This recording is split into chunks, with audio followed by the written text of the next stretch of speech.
Hoş geldin abi. Şöyle loca alayım seni. Kardeş Emrah var burada çalışan. Onu göreceğim. Çalışıyor Emrah. Ne yapacaksın onu? Borcum vardı. Üstümde kalmasın onu vereceğim. Sana borç verdi. Hadi yav. Bu ne balacaklısı arar, sorar, kovalar. Aa mutfağa girdi abi. Gördün mü bak? Eyvallah.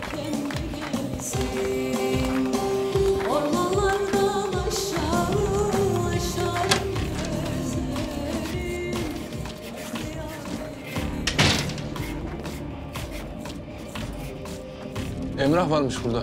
Kolay gelsin. Tamam, polise bak. Sağ ol.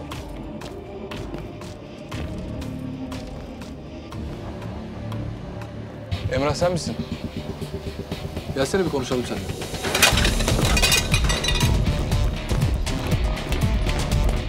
Lan!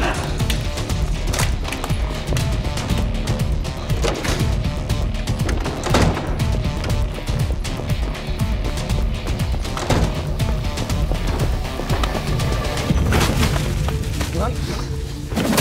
Ne kaçıyorsun lan benden? Abi bırak başımı belaya sokma beni. Oğlum başım belada zaten lan. Bela benim. Bana bak. Polise gitmişsin lan şurada olanları anlatmışsın. Sonra ifadeni değiştirmişsin. Yok abi öyle bir şey. Lan oğlum bir şeyden korkup ifadeni geri çekmişsin. Yalan mı? Abi yanlış bir anlaşılma olmuş. Vallahi yok öyle bir şey. Vallahi billahi yok. Lan delirtme oğlum beni bak. Burada bir adam öldürüldü tamam mı? Sonra da her şeyin üstü örtüldü. Ne cinayet, ne silahlı çatışma hiçbir şey olmamış gibi... ...o adam hiç yaşamamış gibi her şeyin üstü kapatıldı. Bana bak. O adam bana yardım edecekti anladın mı? Benim yüzümden öldürüldü.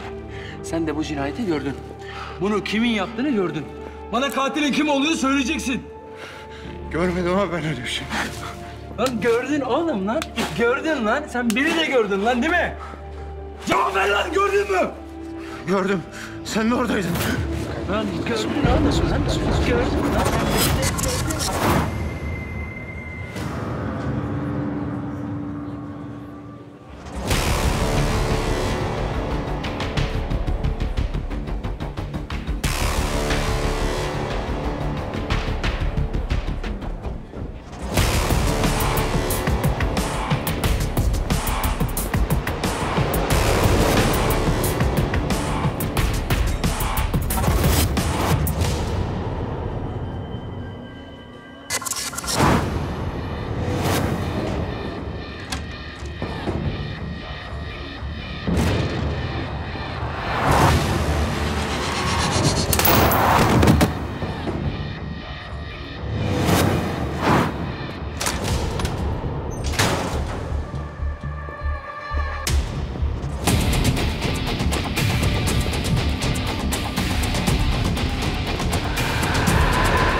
Gördüm.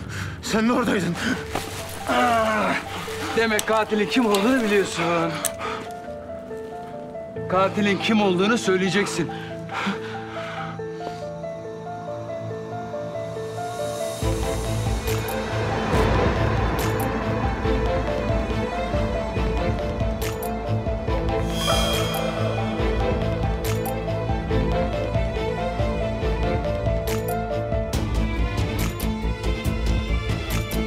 Lan söylesene oğlum cinayeti kim işledi?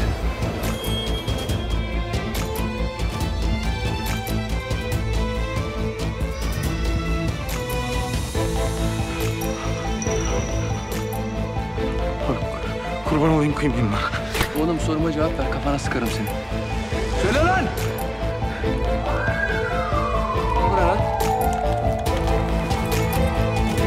Cihangir? Senin ne işin var orada? Polis! Bırak! Kaldır ellerini! Atın silahları! At silahını! Arayın şunları. Gel şöyle. Geç şöyle, geç. Diz çök.